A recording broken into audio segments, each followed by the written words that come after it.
Ouvrons notre Bible au livre de Lévitique. Lévitique 13. Lévitique 13. Loi sur la lèpre. Loi sur la lèpre. Lévitique 13, versets 1 à 17. Instruction aux prêtres pour juger concernant la lèpre. La peste de la lèpre était une impureté plutôt qu'une maladie. On dit que le Christ purifie le lépreux, purifie les lépreux et non pas qu'il les guérit. Comme la lèpre était parmi les Hébreux pendant et après leur séjour en Égypte, nous n'avons aucune raison de croire qu'elle leur était connue avant. Leur état de détresse et leur emploi dans cette terre devaient les rendre responsables des maladies, porteurs des maladies. Mais c'était une peste souvent infligée immédiatement par la main de Dieu.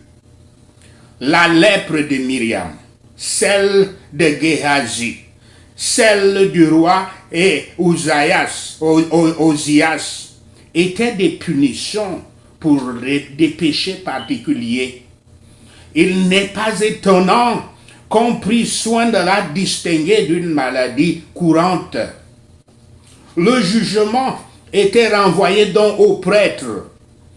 Et c'était un symbole des pollutions morales des esprits des hommes par le péché, qui est la lèpre, le péché qui est la lèpre de l'âme, qui déconne la conscience.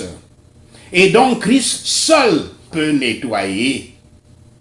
Le prêtre ne pouvait que condamner le lépreux, car la connaissance du péché est par la loi de Moïse. Mais Christ peut guérir le pécheur. Il peut enlever le péché. C'est une œuvre de grande importance, mais de grande difficulté pour juger de notre état spirituel. Nous avons tous des raisons de nous soupçonner nous-mêmes, d'être conscients des plaies et des tâches. Mais sommes-nous purs ou impurs? Là est la question. Comme il y avait certaines marques pour savoir qu'il s'agissait de la lèpre, il y a des marques telles que celles qui sont dans la gale de l'amertume. Le prêtre doit prendre le temps de faire son jugement. Cela est un enseignement pour tous, à la fois pour les ministres et pour les peuples, pour les chrétiens, de ne pas se précipiter dans les censures, ni de juger quoi que ce soit avant le temps. Si les péchés d'un homme passent avant le jugement, les péchés des autres suivent, et les bons travaux des hommes aussi. Si la personne soupçonnée était jugée propre, elle devait se laver les vêtements parce qu'il y avait eu des soupçons. Nous devons être lavés dans le sang du Christ de nos tâches, mais pas des tâches de lèpre. Car qui peut dire je suis pur du péché? D'autre part, Lévitique 13 nous donne une indication de la couleur de la peau des Israélites quelques années après leur retour de la captivité égyptienne. Quand Yahweh dit que lorsque les poils deviennent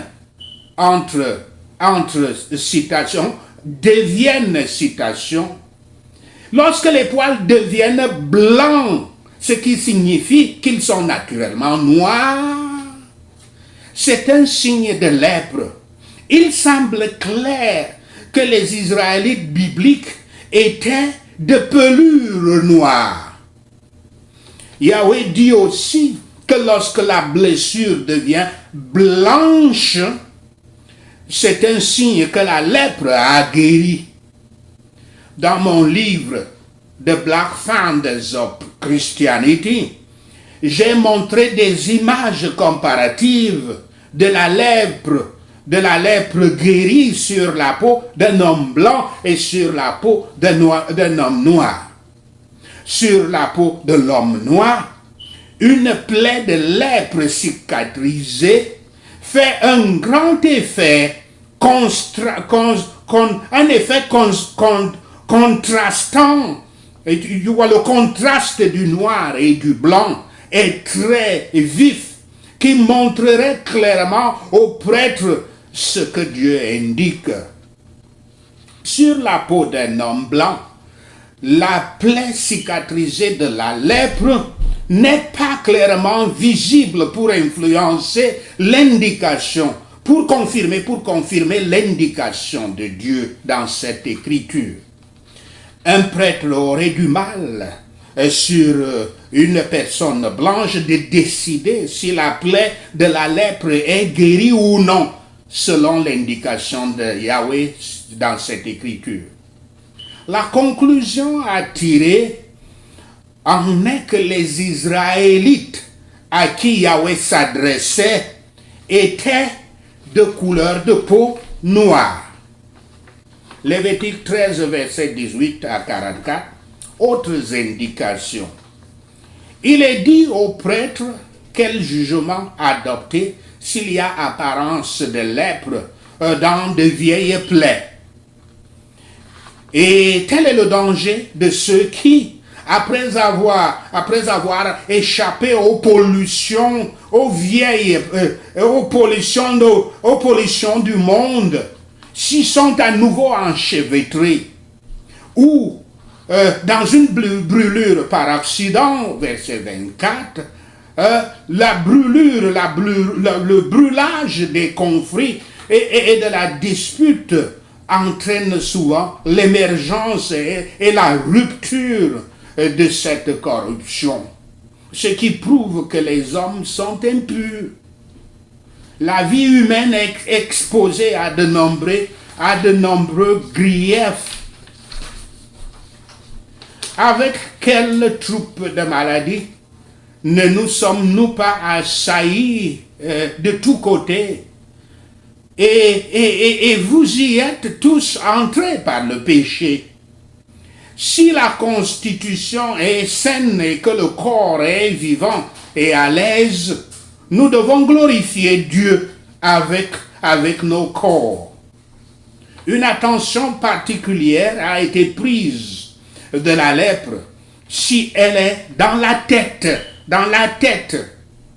Si la lèpre du péché a saisi la tête, ce qui veut dire si le jugement est corrompu et les principes méchants qui soutiennent les méchantes pratiques sont embrassés, c'est une impuissance totale dont peu sont nettoyés. Et donc Christ seul peut nous nettoyer. La solidité dans la foi préserve de la lèpre de la tête. Lévitique 13, versets 45 à 46, comment la lèpre doit être éliminée. Lorsque le prêtre avait prononcé le lépreux impur, il arrêtait ses affaires dans le monde, le coupait de ses amis et de ses relations et ruinait tout le confort qu'il pouvait avoir dans le monde. Il devait s'humilier sous la main puissante de Dieu, ne pas insister sur sa propreté, sur sa pureté lorsque le prêtre l'avait déclaré impur, mais accepter le châtiment. Ainsi, de la même chose, nous devons faire nôtre la honte qui nous appartient et avec des cœurs brisés, nous devons appeler, comme l'Écriture dit, impur, impur, cœur impur, vie impure, impur dans la corruption originelle, impur par la transgression réelle, le péché réel, impur et méritant donc d'être éteint de la communion avec Dieu et de tout espoir de bonheur en lui, impur donc défait si la miséricorde infinie ne s'interpose pas. Nous resterions impurs. Le lépreux, il est dit, le lépreux doit avertir les autres d'éviter de venir près de lui. Il doit alors être exclu du camp. Et après qu'ils sont venus à Canaan, il devait être enfermé hors de la cité, hors de la ville, hors de son village où il a vécu. Et ni demeurer là-bas seulement avec ceux qui sont des lépreux comme lui. Cela caractérisait la pureté qui devrait être dans l'église de l'évangile. Lévitique 14, versets 47 à 59, la lèpre dans les vêtements. Le vêtement soupçonné d'être contaminé par la lèpre ne devait pas être brûlé immédiatement. Si, lors de la recherche, on constatait qu'il y avait une tache de lèpre, il devait être brûlé, ou au moins cette partie contaminée. S'il s'avérait qu'il était sans tache, il devait être lavé, le vêtement devait être lavé, puis pouvait être utilisé. Cela implique également le grand mal qu'il y a dans le péché. Non seulement il souille la conscience du pécheur, mais il apporte une tache sur tout ce qu'il a et tout ce qu'il fait. Tout ce que le pécheur a, tout ce que le pécheur fait, le péché apporte une tache. Et ceux qui rendent leurs vêtements serviteurs de l'orgueil et de la convoitise peuvent les voir contaminés par la lèpre. Mais les robes de la droiture ne sont jamais souillées et ne sont jamais mangées par les mythes. Sachez cela, et l'Éternel Yahweh vous bénira. Amen. Alléluia. Prenons ces points de prière. Prions la prière du lépreux qui se trouve dans Marc 1, versets 40 à 45. Seigneur Yahshua, je suis un homme avec la lèpre qui vient à toi et te supplie à genoux. Merci Seigneur. Au nom de Yahshua le Messie, nous prions. Puissant Sauveur, si tu veux, tu peux me rendre pur. Merci Seigneur. Au nom de Yahshua le Messie, nous prions. Seigneur Yahshua, puisses-tu t'indigner de ma situation? J'ai besoin de toi pour tendre ta main et me toucher. Merci Seigneur. Au nom de Yahshua le Messie, nous prions. Merveilleux guérisseur, je voudrais t'entendre me dire, je le veux, sois pur. Merci Seigneur. Au nom de Yahshua le Messie, nous prions. Lorsque tu me touches, Seigneur Yahshua, fais que la lèpre me quitte immédiatement et je serai purifié. Merci Seigneur. Au nom de Yahshua le Messie, nous prions.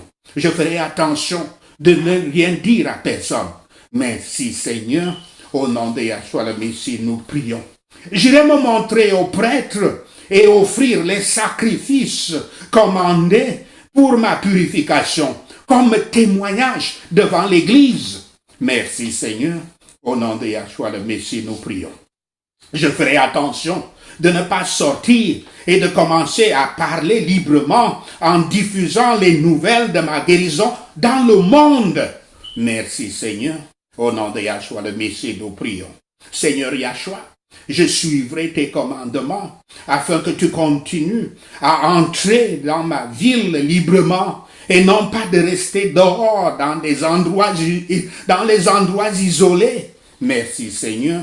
Au nom de Yahshua le Messie, nous prions. Afin que les gens viennent à toi de partout. Merci Seigneur. Au nom de Yahshua le Messie, nous prions. Merci Seigneur Yahweh d'avoir entendu nos prières. Merci Yahweh pour tes réponses à nos prières. Merci Seigneur pour ta parole de sagesse, ta parole de direction, ta parole d'enseignement, ta parole d'illumination, ta parole de renforcement spirituel, ta parole d'élévation spirituelle, de croissance spirituelle. Seigneur Yahweh, nous te louons, nous t'adorons, nous bénissons ton nom. Au nom de Yahshua le Messie, nous prions. Amen. Alléluia.